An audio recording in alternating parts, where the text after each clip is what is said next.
You had a kind of a handle on the game the whole way that it went through from a leadership standpoint, not letting up. Even if you're up plus 20, you kind of knew that OKC could come back. Could you just take us through kind of your approach to that and you're keeping your teammates along the way? Yeah, I mean, between them and Cleveland are the best teams in the NBA. So, they're the number one team in the West, and you can't have a let up no matter what the score is. They're always going to make a push. And, that's why they are where they are at this position in this part of the season. So, it was a really good game for us, and we can build off of it. What do you think was the biggest reason you were generating such good looks from three, and then guys started to knock them down? We just played with some pace. We got to where we wanted to get to offensively, and AR did what he does every single night. You had 2 layups in a row. Oh, that's bogus. He blocked that one? Okay. I'll give you one. Second one was nasty. AR does what AR do, man, and then obviously Luka was spectacular as well. But all-around performance by everybody that came in the game tonight. It was a good win for us. The Boston game, you guys went through a bit of a lull, but now in the last week or so, you have the road win in Memphis. You beat Houston. You beat OKC here. What type of momentum do you think you've been able to recapture? Obviously we know it's the final stretch into the postseason, so we're just trying to rack up great habits.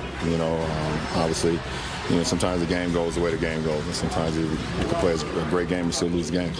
Sometimes you can feel like you didn't play as well and win a game. But it's about habits, and I think we're just trying to, build our habits right now going into the final stretch of the season. Along those lines, it seems like it's valuable, particularly against a team like them, that to see those habits and apply them. How big of an opportunity did you view having them on the schedule at Oklahoma City now?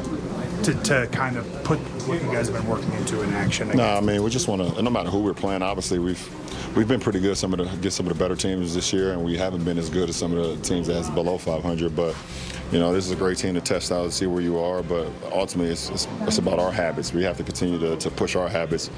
They know who they are. They know what they're going to be in the postseason, and we're still trying to figure it out. With our lineups, with us all getting acclimated to what Luka wants to do, AR, myself, and make sure we keen on everybody else on the team and make sure we held each other accountable. So, we understand that coming down the stretch we have to play some really good basketball, but we still working our habits. It's a single game, and obviously it'd be easy to say just do that every game, and that can be who you guys are. Right.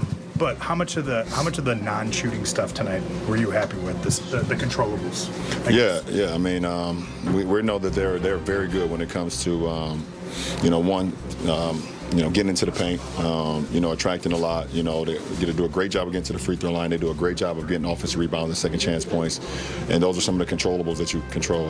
Not putting your hand in the cookie jar, when a lot of those guys are driving, Shea, J-Dub, some of those other guys. You got to just, live with the contest, make or miss. And I think we did a great job of paying attention to detail in that. And then when they missed, they did get a couple offensive rebounds in the first half, but I thought in the second half we shored that up. So we was very keen on what we needed to do. How are you personally going to manage the back-to-back coming up?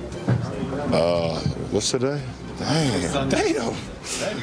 Can I get to it? I don't even know. I don't even know, man. I'm about to go shoot. Mind the game with Steve Nash. That's what's most important right now. We got that dub out the way. Now I'm gonna go shoot Mind the game with Steve Nash. So we get there when we get there. Last question. We're just going to ask you about the. Go ahead. Yeah, go ahead. I'll give her extra credit. Oh, extra one. The type of ball pressure that OKC puts on the perimeter with all those guys that got out there. What are the ways you've learned over the years to handle that in kind of the best way? And can you at any point use it not against them? Pressure with pressure, and also nobody is faster than the ball. And when it comes to ball movement and things of that nature, that combats a lot of the ball pressure. When the ball is moving, the ball is flying around. I thought we did a great job of being able to put the ball on the ground when the defense shifted, being able to find the extra guy on the perimeter, either for shots or driving kicks. So, and like I said, when that ball is popping, that's always a key to success. Last question, Ty. JJ was just saying how this game and the Houston game have been the best performances for the team defense since you've been back from injury. And he said a few weeks ago that what they really miss from you on defense is your voice. I'm just wondering, what you think you do for the team in guiding them. Yeah. obviously my voice and being able to command and let guys know what's going on behind them, and also just calling out the keys, on the defensive end. I'm able to see a lot of the plays before the plays happen because of my knowledge of the game, my knowledge of my opponents, my knowledge of the team, what they want to do. So, being able to just, letting guys know what's going on behind them, letting guys know what's coming before it happens, so we can always keep our hand on the swivel. We can always know, be kind of one step ahead. And I understand that's my responsibility to anchor the defense, and I'm happy to do that. Appreciate it. General, to get your reaction, like what stood out the most for you? I'll give you a general reaction then. Okay. Sometimes you're good at. I like to see where you go first. Interesting. Yeah. What's the thing that stood out the most? I thought we were very connected in both intent and in spirit on both ends of the floor. Very committed to what we were trying to do defensively, and very committed to where we felt like we could generate good shots offensively against a terrific defense. And there wasn't a let up to that.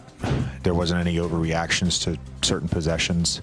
And then, we played at a pretty slow pace there in the second half, but didn't allow them to get out and really have enough possessions to get back into the game, which also was important. And I think our guys did a good job of not just building the lead, but besides that run they made in the second quarter, they maintained that cushion throughout the game, and that's really hard to do against anyone, particularly against this team and particularly in this building. Specifically on offense, all of the threes that you made, was there a common thread to why you were getting such good and clean looks as to what you wanted to execute offensively? They played a bunch of different coverages. They played some drop. They played some reds. They played some blitzes.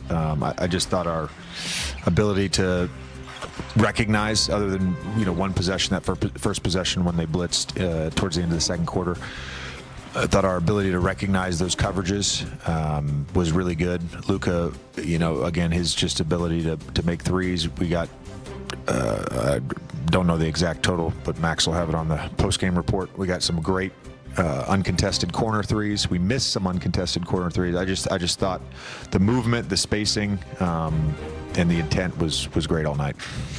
JJ, kind of two different questions.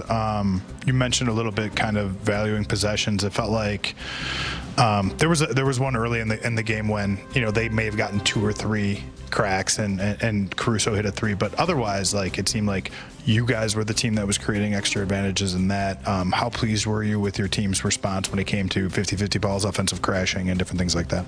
Yeah. They ended up with 9 offensive rebounds, and 4 of those came from Dylan Jones in the fourth quarter. So I think overall we did a really good job on the glass. I'd have to get the exact stats, but I know several of our turnovers were dead ball turnovers versus live ball turnovers. So we were able to set our defense. This is going to sound silly. We also had some really timely fouls where we weren't in the bonus, and maybe they had an advantage, or maybe we had a man down, or